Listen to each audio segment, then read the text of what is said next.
नमस्कार। साहित्यिक talk with गरिमा में आप सभी का स्वागत है। जैसा कि आप सभी जानते हैं, इस प्रोग्राम में हम हाजिर होते हैं प्रत्येक रविवार एक जाने माने साहित्यकार के साथ, जिनके साथ हम चर्चा करते हैं उनकी साहित्यिक यात्रा के बारे में। और इस बार हमारे साथ जुड़ी हुई हैं मध्य प्रदेश निवाड़ी से श्री जागृति कौशिकिया जी। मैम, आपका यहाँ पर हमारे पटल पर हार्दिक स्वागत है। तो मैम के धन्यवाद मैम। परिचय में मैं सबसे पहले मैम का कुछ परिचय देना चाहूँगी। जागृति जी की 20 से ज़्यादा रचनाएं जो हैं वो प्रकाशित हो चुकी हैं। और जागृति जी ने बहुत सारे राष्ट्रीय और अंतर्राष्ट्रीय स्तर के मंचों पर जो है ऑनलाइन और ऑफलाइन जो है कवि सम्मेलनों में ये प्रतिभागी रह चुकी हैं। उसके साथ ही इनको अनेक राष्ट्रीय और अंतर्राष्ट्रीय संस्थाओं से सम्मान भी प्राप्त हैं, जिनमें से प्रमुख हैं साहित्य गौरव सम्मान, काव्यश्री हिंदी साहित्य सम्मान, साहित्यिक जुगलबंदी सम्मान, वंदे मातरम हिंदी साहित्य सम्मान, रक्षा सूत्र साहित्य सम्मान, स्वर्णिम रक्षा सूत्र साहित्य सम्मान और राष्ट्रीय स्तर पर अनेकों जो पुरस्कार हैं वो जागृति जी को मिल चुके हैं। और शिक्षा की बात करें तो जागृति जी ने हिंदी लिटरेचर में एमए किया है और साथ ही पीएचडी सीए भी किया है। जागृति जी जो हैं वो कविता, कहानी, शायरी और गज़ल अनेक विधाओं में जो है लिखती हैं। बहुत कम उम्र है, लेकिन इनका जो साहित्यिक सफ़र है उसकी उम्र काफ़ी ठीक ठाक है। तो जागृति जी, हमारे मंच पर आपका हार्दिक स्वागत है। और मेरा आपके लिए दो पंक्तियां कहना चाहूँगी कि आप हैं तो चांदनी सी बातें होंगी, आप आए हैं तो चांदनी सी बातें होंगी, ज़मी पे चांद कहाँ हर रोज़ उतरता है। तो आप इतनी खूबसूरत हैं, तो इसलिए आपके लिए पंक्तियां जो हैं वो बिल्कुल आप पर जच रही हैं। तो आपका हमारे मंच पर एक बार फिर से स्वागत है। तो हमारे धन्यवाद। जो दर्शक हैं उनको हम शुरू करना चाहेंगे। अपने परिचय जो है, अपना परिचय हमारे दर्शकों को एक बार आप दीजिए। जी मैम। मैं निवाड़ी जिले के एक छोटे से गांव नेगवा से हूँ। मेरा जो साहित्यिक लेखन का सफर रहा है वो बहुत ज़्यादा लंबा नहीं है। अभी कुछ 2-4 महीने पहले से ही मैंने लेखन का कार्य प्रारंभ किया है। और आपको ये जानकर हैरानी होगी कि मेरी जो पहली रचना है वो आपकी ही जो आपका संकलन निकला था पहल कहानी संग्रह, उसी में प्रकाशित हुई थी। और उसका जो शीर्षक है वो है माई के नाम से एक कहानी प्रकाशित हुई थी। तो मैं सबसे पहले आपको धन्यवाद करना चाहूँगी कि आपने अपने संकलन में मुझे स्थान दिया। और वहीं से मेरा जो साहित्यिक सफ़र है वहाँ से शुरू हुआ और आज मैं इस मुकाम पर आपके सामने हूँ। धन्यवाद। जी। तो जागृति जी, मैं ये पूछना चाहूँगी कि इस जो सफ़र की शुरुआत है, लेखन की शुरुआत है, वो किस तरीके से हुई? कैसे आपने जो है लेखन शुरू किया? आपको इसकी जी। प्रेरणा कहाँ से मिली? जी मैम। इसकी प्रेरणा मैं अपनी सर हेमंत साके सर को और पायल मैम को देना चाहूँगी, क्योंकि मैं ऐसी ही कुछ कविताएँ अपने रजिस्टर में लिखती जाती थी, पर कभी किसी को पढ़ाई नहीं। तो ऐसे ही एक बार सर से बात हुई तो सर को दिखाई, तो सर ने कहा कि ये तो बहुत अच्छी है।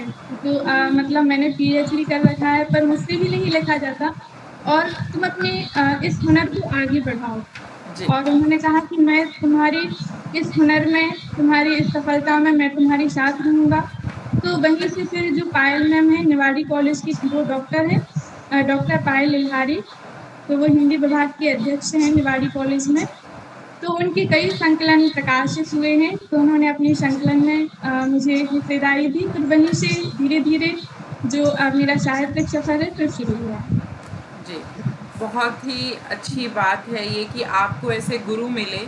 और गुरु का जी। कार्य ही होता है अपने शिष्यों का मार्गदर्शन करना, ताकि जो जी। शिष्य है वो उत्तम से उत्तम, अच्छे से अच्छे मुकाम पर पहुंच सके। और बहुत ही आप इस चीज़ में मैं कहूँगी आप बहुत लकी रही हैं कि आपको ऐसे शिक्षक मिले, आपको ऐसे गुरु मिले जिन्होंने आपको ऐसा रास्ता दिखाया और आपकी छुपी हुई जो प्रतिभा थी उसको आगे बढ़ने में सहायता दी।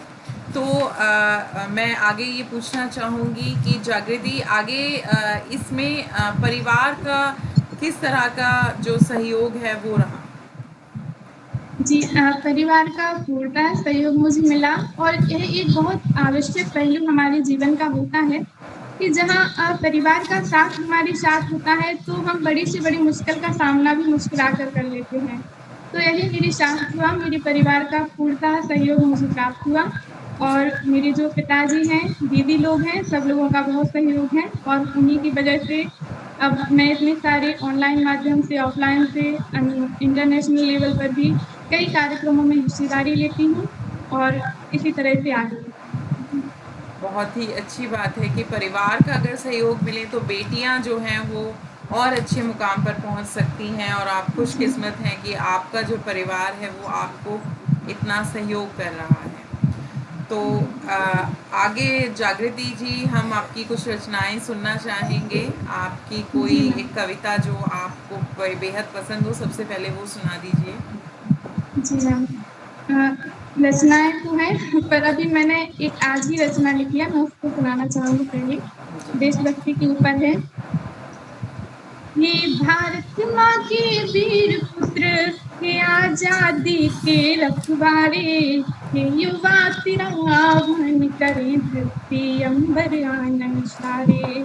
सर पर जुनून आजादी का तुम विजयी तिलक मस्तक धारो, भारत माता की वेदी पर तुम मान सब कुछ वारो। हे योद्धा परम धर्म अपना, हे युद्ध नहीं इसको भूलो, या तो मस्तक इस पर भारो या फांसी के फंदे झूलो। हो कई चुनौती मगर युद्ध में सीमा पर तुम अड़े रहो, आजादी की खातिर तुम अपनी जीत की जिद पर अड़े रहो। हे दुश्मन ताक लगाए सब, हे दुश्मन ताक लगाए सब, तुम तनिक नहीं विचलित होना, है युद्ध देर से लड़ना तुम तनिक नहीं धीरज खोना।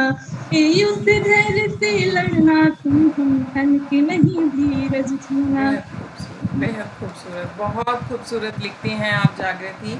और बिल्कुल वीर रस की इतनी, मतलब इतनी अच्छी रचनाएं हैं, एकदम जोश आ जाए बच्चों में। आज के समय में बच्चों को देशभक्ति की रचनाएं जो है, कविताएं जो है वो सुनाने और पढ़ाने की बहुत ज़रूरत है। और बहुत खूबसूरत आपकी रचना है। तो आगे मैं ये पूछना चाहूँगी, हमारे दर्शकों को भी बिल्कुल पता चलना चाहिए कि आप जो है जो भी आप लिखती हैं उसके आपने कौन कौन से मुख्य विषयों पर लिखा है? आपकी जो रचनाएं हैं वो किन विषयों पर आधारित रहती हैं? मैम मैंने अपनी रचनाएँ देशभक्ति के ऊपर, नारी मुक्ति के संदर्भ में जी। और भाई-बहन के रिश्ते पर, पारिवारिक संबंधों के ऊपर जी। इसी प्रकार की रचनाएँ लिखी हैं, रिश्तों के ऊपर, समाज के ऊपर, ज़िंदगी के ऊपर, जी। ज़िंदगी के कुछ लम्हों के ऊपर। बस जी। इसी इसी तरह से मैं अपनी भावनाओं को, अपनी कल्पनाओं को शब्दों के रूप में पिरोने का बस एक छोटा-सा प्रयास करती हूँ और मैं अभी ये नहीं कह सकती कि मैं एक कवि हूँ। बस ये एक छोटा-सा प्रयास है और अभी मैं बस सीख रही हूँ आप सभी से और मैं हमेशा यही चाहती हूँ कि मैं आप सभी से इसी तरह सीखती रहूँ और आगे बढ़ती रहूँ। धन्यवाद। तो मतलब बिल्कुल आपने सही कहा, लेकिन ये एक बड़प्पन होता है कि जो विद्वान लोग जो होंगे, जो बड़प्पन जो है वो दिखाते हैं, और बिल्कुल अपनी जो चीज़ों को शायद वो उतना बड़ा नहीं मानते। आपकी कविताएं सच में काबिल तारीफ़ हैं। और लेकिन आगे मैं ये जानना चाहूँगी कि जैसे आप ने बताया कि आप नारी मुक्ति को लेकर लिखती हैं, तो नारी मुक्ति के बारे में आपके क्या विचार हैं? आप क्या मानती हैं नारी मुक्ति से? इस शब्द से मैं क्या पर्याय निकलता है? जी मुझे ऐसा लगता है कि नारी के संदर्भ में नारी को सबसे पहले अपने मन से जागृत होना होगा। जी। अगर क्योंकि हमने देखा है कि समाज में स्त्रियाँ जिस तरह से अपना जीवन जी रही हैं, वह इसी तरह से प्रसन्न हैं। वह अपने जीवन में आगे बढ़ना ही नहीं चाहती। जी। जब उनके अंतर्मन से एक भावना स्फुरित होगी कि वह अपने जीवन में अपने जीवन को, अपने विचारों को समाज में रखना चाहती हैं, आगे बढ़ना चाहती हैं, तभी वो आगे बढ़ पाएँगे और ऐसा तभी होगा जब हर स्त्री, हर समाज, हमारे हर छोटे-छोटे बच्चे शिक्षित होंगे। तो मैं बिल्कुल। इसी संदर्भ पर अपने विचार प्रस्तुत करना चाहती हूँ कि सबसे पहले शिक्षा को महत्व देना चाहिए। जी। बिल्कुल। शिक्षित होगी नारी तो मुझे लगता है उसे अपने अधिकारों का ज्ञान होगा और कर्तव्यों का भी ज्ञान होगा। नारी जी। मुक्ति का मतलब ये नहीं है कि आप एक उन्मुक्ता की जो मशाल है उसे लेकर चल पड़ें, लेकिन अपने कर्तव्य आपको याद ना रहें, अपने सिर्फ अधिकारों की बात नहीं करनी, हमें अपने कर्तव्यों की भी बात करनी है। समाज जी। जो है वो नारी की जो है, नारी समाज की धुरी है। तो बिल्कुल ये चीज़ हम बिल्कुल आपने बहुत अच्छी बात कही है कि शिक्षा जो है वो नारी के लिए एक सशक्त माध्यम है अपने जीवन में अच्छाई की ओर जाने का, अपनी जी। ग्रोथ की तरफ जाने का। तो जी मैम, और इसी के संदर्भ में मैंने नारी की जागृति के लिए और उसका आह्वान करने के लिए कुछ पंक्तियाँ लिखी थी। जी, अगर आप चाहें तो मैं बिल्कुल प्रस्तुत बिल्कुल, कर सकती स्वागत हूँ, है, आपकी स्वागत आज्ञा है, हो तो। स्वागत है। जी, धन्यवाद। हाँ। वो शिथिल जगत में ही रमणी, कर्महीन स्वयं को ना मानो। तुम याद करो नारी शक्ति, अपनी शक्ति को पहचानो। तुम याद करो नारी शक्ति, अपनी शक्ति को पहचानो। तुम बलिदानों की मूरत हो, तुम सकल विश्व की सूरत हो। तुम दुर्गावती लक्ष्मी बाई, तुम्हारी सृष्टि की माई हो। है अगुण अनूप स्वरूप तेरे, है अगुण अनूप स्वरूप तेरे। तुम स्वयं आदि शक्ति मानो, अपनी शक्ति को पहचानो, अपनी शक्ति को पहचानो। तुम जगत जननी, तुम ही माता, तुम सकल विश्व की हो क्षमता। तुम उमा रमा, तुम ब्रह्माणी, तुम दुर्गा काली कल्याणी। तुम उमा रमा, तुम ब्रह्माणी, तुम दुर्गा काली कल्याणी। तुमसे ही देव तनुज नर है, हे कांता सुता धात्री मानो। अपनी शक्ति को पहचानो, अपनी शक्ति को पहचानो। ली हाथ खड़ग बीड़ा पुस्तक, त्रिशूल धारिणी है रक्षक। हो जन्म तुम ही, केवल तुम ही हम सब तेरा मान करें। हो जन्म तुम ही, केवल तुम ही हम सब तेरा मान करें। कर्तव्य परायण कर्म करो, कर्तव्य परायण कर्म करो। जागो नारी शक्ति जानो, अपनी शक्ति को पहचानो, अपनी शक्ति को पहचानो। बिल्कुल। धन्यवाद मैम। बहुत खूबसूरत रचना कि स्त्री जो है उसको अपनी शक्ति को पहचानना चाहिए, बिल्कुल। और ज़रूरत भी है स्त्री को अपनी जो भीतर छुपी हुई जो प्रतिभाएं हैं, जो उसकी शक्तियां हैं, उनको पहचानना ज़रूरी है। तो इसके साथ ही आगे जो मेरा अगला प्रश्न है वो ये है कि आपने अपनी पहली रचना जो है वो किस उम्र में लिखी? जी मैम, मेरी जो पहली रचना थी वो मैंने देशभक्ति के ऊपर लिखी थी। किस उम्र में? और वही, जी मैम, देशभक्ति के ऊपर ही लिखी थी और देशभक्ति के ऊपर भी मुझे रचनाएँ लिखना विशेष रूप से बहुत प्रिय है और मैं अपनी लेखनी अधिकतर देशभक्ति पर ही चलाने का प्रयत्न करती हूँ। जी। तो क्या उम्र रही होगी उस दौरान जब आपने ये रचना लिखी, पहली रचना जब आपने लिखी? मैम, मैंने लिखी थी तब मेरी उम्र 17 या 18 साल होगी, पर वो मुझे उतना सपोर्ट नहीं मिला ना टीचर्स का और फैमिली लोगों को भी उतनी जानकारी नहीं थी, तो वो प्रकाशित नहीं हो पाई। फिर वो जब सर का सपोर्ट मिला तो फिर कार्य मैंने प्रारंभ किया लेखन का और फिर अभी प्रकाशित होने लगा। बहुत अच्छी बात है, आपने इतनी कम उम्र में और इतनी प्यारी जो रचना है आपने लिखी है। तो इसके साथ ही आप कुछ मंच से भी आप जुड़ी हुई हैं, कुछ मंचों से भी आप जुड़ी हुई हैं जागृति जी? जी मैम, जी मैम। नारी तू नारायणी मंच से जुड़ी हुई हूँ और एक कीर्तिमान साहित्य पत्रिका जो है उसमें देश भर के विभिन्न साहित्यकारों को जोड़ने का कार्य जो देवाशीष मिश्र सर जो हैं वो करते हैं।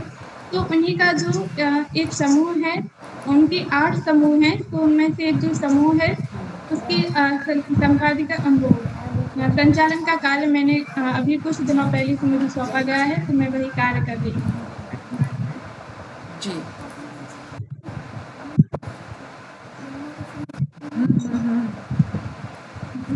तो बहुत अच्छी बात है कि आप अनेक मंचों से भी जुड़ चुकी हो। साथ में मैं अब आगे प्रश्न आपसे करना चाहूँगी। आपको जो है राष्ट्रीय और अंतर्राष्ट्रीय मंच पर जो है पुरस्कार भी मिल चुके हैं। तो सबसे पहला जो पुरस्कार है वो आपको कब मिला और अपनी किस रचना के लिए मिला? सबसे जो पहला पुरस्कार है वो मुझे मिला था वो मुझे शब्द सागर मंच के माध्यम से मिला था, जो पहला पुरस्कार है। और उसमें जो मेरी रचना प्रकाशित हुई थी वो भी देशभक्ति के ऊपर लिखी है। उसके साथ ही आपको और भी अनेक पुरस्कार जो है कई मिल चुके हैं, तो जी उसके मैम। बारे में अगर आप कुछ बताना चाहें। जी मैम, पुरस्कार मिलते हैं और कई जगह से मतलब ऑफर भी आता है कि आप आएँ और ऑफलाइन माध्यम से मंच पर आएँ और अपना जो काव्य पाठ है वो करें। पर मैं अभी ये सोच रही हूँ कि थोड़ा शिक्षा मेरी जो अभी मैं नेट की प्रिपरेशन कर रही हूँ, तो थोड़ा उसमें व्यस्त होने के कारण मैं ऑनलाइन माध्यम से ज़्यादा जुड़ी रहती हूँ, पर ऑफलाइन माध्यम से नहीं जा पाती हूँ। ये बिल्कुल कुछ चीज़ें ज़रूरी हैं ज़िंदगी में, वो भी जी मैम। करनी ही चाहिए और बहुत अच्छी बात है अगर आप अभी ये भी सोच रही हैं। साहित्यिक यात्रा के साथ साथ ये सब चीज़ें भी ज़रूरी हैं। स्त्री के जी लिए मैम। सशक्त होना और बिल्कुल एक सेल्फ डिपेंडेंट होना बहुत ज़रूरी है और अच्छी बात है अगर आप ऐसा कर रही हैं, अपने कदम इस ओर भी बढ़ा रही हैं। तो उसके साथ ही आपने बहुत सारी रचनाएं लिखी, जिनमें से आपने अपने माता पिता पर भी लिखी, कृष्ण पर भी लिखी हैं आपने कुछ रचनाएं। तो अभी उसमें से कुछ कोई सुनाना चाहेंगे आप? जी मैम, किस विषय पर? किसी भी आपने अपने माता पिता पर आपने जो है रचनाएं लिखी है, साथ ही आपने कृष्ण पर भी लिखी है। जी मैम, बिल्कुल। जी। जी मैम।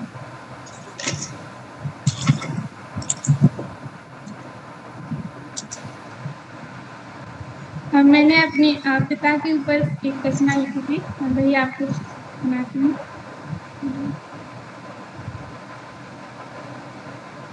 मेरे प्यारे पापा मुझको अपना अनुभव बतलाओ ना, मेरे प्यारे पापा मुझको अपना अनुभव बतलाओ ना, कैसे करते इतना सब कुछ मुझको बतलाओ ना। वो धूप भरे दिन गर्मी के, लू की लपटें उड़ती तन पर, खेतों पर जाड़ों की रातें, ठंडी लहरें पड़ती तन पर। वो सावन के तूफान कहीं हौसले नहीं डगते कैसे, संघर्ष की राहों पर चलते कमजोर नहीं पड़ते कैसे। मेरे प्यारे पापा मुझको संघर्ष जरा बतलाओ ना, कैसे करते इतना सब कुछ मुझको बतलाओ ना। दिवाली पर घर के चौखट, होली पर रंगों की रौनक, जगमग कर देते घर सारा, खुशियाँ बिखराते मन। कच्चे धागे रिश्तों के उलझते नहीं कबू कैसे, बगिया के प्यारे फूलों से सदा महकते हैं कैसे। मेरे प्यारे पापा मुझको अपना कर्तव्य बताओ ना, कैसे करते इतना सब कुछ मुझको बतलाओ ना। कर देते पूरे शौक सभी, अपने ऊपर ले सब खर्चे, बच्चों की पढ़ाई से लेकर दादी की दवाई के पर जी, बच्चों की पढ़ाई से लेकर दादी की दवाई पर जी, जीवन की कमाई को तुमने हम सब पर बारा है कैसे, अपना सब कुछ पाकर तुमने हम सब पर हारा है कैसे। मेरे प्यारे पापा अपना तुम कर्ज जरा बतलाओ ना, कैसे करते इतना सब कुछ मुझको बतलाओ ना। तुमने हम सबको मान दिया, सम्मान दिया, अभिमान दिया, अपना जीवन न्यौछावर कर हम सबको जीवन दान दिया। हम सबकी खुशियों की खातिर तुम साया बने रही कैसे, खुद धूप में चलकर भी तुम हम सबकी छाया बने रहे कैसे। मेरे प्यारे पापा अपना तुम कर्म जरा बतलाओ ना, कैसे करते इतना सब कुछ मुझको बतलाओ ना, कैसे करते इतना सब कुछ मुझको बतलाओ ना। बहुत खूबसूरत, और एक पिता की जो एक छवि है उसको इतना बेहतरीन तरीके से और इतने उम्दा तरीके से आपने चित्रित किया और एक चित्र सामने खींच दिया। बहुत प्यारी रचना है, बहुत। तो आगे जो है हम ये जानना चाहेंगे कि अब आगे आपका जो है अपनी साहित्यिक यात्रा के बारे में, अब आगे क्या प्लान्स हैं, आगे क्या करना चाहेंगे? मैम, क्या होता है कि हम लोग अपने जीवन की प्लानिंग करते तो कुछ है, पर होता कुछ और ही है। मेरे साथ भी कुछ ऐसा ही हुआ। मैं हमेशा से चाहती थी कि मैं डॉक्टर बनूंगी। पहले मैंने यही सोचा, और फिर जो मैंने बीए अपना जो 12th था वो बायो से किया। फिर कुछ परिस्थितियां ऐसी आ गई कि मुझे बीए करना पड़ा। देन मैंने डिसाइड किया कि अब तो सिविल सर्विसेज में ही जाऊंगी। पर उसके बाद जब एमए किया तो पता चला कि जब साहित्यिक मोड़ की तरफ इस तरह से मुड़ गई, तो फिर मैम ने बताया कि पीएचडी करना चाहिए तुम्हें, और पीएचडी करो, आगे बढ़ो। तो मैंने फिर नेट को चुना, और मैं अब नेट की प्रिपरेशन कर रही हूँ, साथ में एमपीपीएससी की प्रिपरेशन कर रही हूँ। और जो मेरा साहित्यिक लेखन का कार्य है वो सदैव आजीवन बना रहेगा, और मैं हमेशा यही प्रयत्न करूंगी कि मैं नित्य प्रतिदिन हमेशा बस आप लोगों से ही सीखती रहूं और आगे बढ़ती रहूं। बहुत अच्छी बात है, बहुत खूबसूरत है। और जीवन सच में ये बात बिल्कुल सच है कि हम सोचते कुछ हैं और जी प्लानिंग जो है वो कुछ जाती है। मैं खुद कॉमर्स की स्टूडेंट रही हूँ और अब मैं भी ऐसे कब लेखन में आ गई, साहित्य से कब जुड़ गई, पता ही नहीं चला। ये जी बिल्कुल मैम। हमारी प्लानिंग्स कुछ होती हैं, हमारी योजनाएं कुछ होती हैं और जीवन हमें कुछ अलग ही ट्रैक पर ले जाता है। तो अब आप ये सिखा बताइए हमें कि आगे जो जितने भी नए साहित्यकार हैं, जो भी नए लेखक हैं या जो भी स्थापित जो भी हो चुके हैं, उन सब के लिए आप मतलब कुछ क्या कहना चाहेंगी कि हमें लेखन के लिए उसको और बेहतर बनाने के लिए क्या करना चाहिए? मैम, मुझे लगता है कि हमें कहीं ना कहीं किसी ना किसी रूप में हमेशा अपनी समाज से जुड़ा रहना चाहिए, और हमारी कल्पनाएं सदैव समाज के हित में ही हों। और जब भी एक कवि होता है, लेखन का कार्य करता है, तो वह सदैव अपनी कल्पना से ही प्रतिमान गढ़ता है।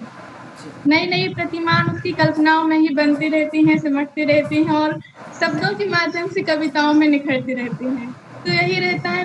जी, मैं यही कहना चाहूंगी कि हर व्यक्ति को अपने समाज के संदर्भ में अपनी सोच के साथ आगे बढ़ना चाहिए। सोचना चाहिए कि वह किस तरह से समाज में अपनी भूमिका निभा सकें। और कुछ लोग हमेशा ये सोचते हैं कि वह समाज में परिवर्तन लाएंगे, और यही सोचते-सोचते उनका जीवन भी निकल जाता है।